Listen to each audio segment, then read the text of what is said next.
So I did a previous video and talked about some of the different types of financing that's out there. We could do home equity lines of credit. We could do portfolio loans. We could do small business administration loans. We could do ROBs or self-directed 401k. And one of the things I help people do is find out which types of financing are best for them. And oftentimes it's a combination. The first thing I want to assure you is almost no one I work with, regardless of their financial net worth, has $50,000 to $150,000 just sitting in a savings account or a money market waiting to invest in a business. That's actually very rare. Normally what I find is people have money invested in the stock market, they have money in their retirement, they have equity in their house, maybe they have a small amount of savings, or maybe they have money that can be lent to them by a family member or a business partner. So what I do is sit down and try and determine which of those different programs are the right fit. Now, one we talked about a lot is the rollover for business startup, or what we call ROBs.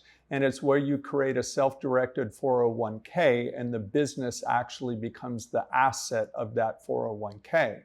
And in this case, you can take money out of your retirement, whether it's an IRA or 401k, and put it into this new program. And people often come to me and they say, oh, Paige, I don't want to touch my retirement. That's, set aside for, when I turn 65 or what have you. I don't want to touch it. And I said, that's fine.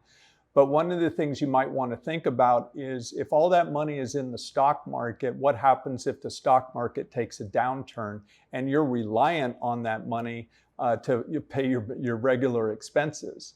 So sometimes people say, well, I'll take a portion of that out and I'll put it in a business, which is a new asset class. And then that business will provide secondary income for me, just like a 401k or an IRA would when you go into retirement. There's also a lot of tax advantages around it too, especially when you go to sell the business and you have capital gains to consider. So it's kind of complicated, but it's something I can help you with. And we do have many companies that we work with that can take you through the nuts and bolts of the ROBS program.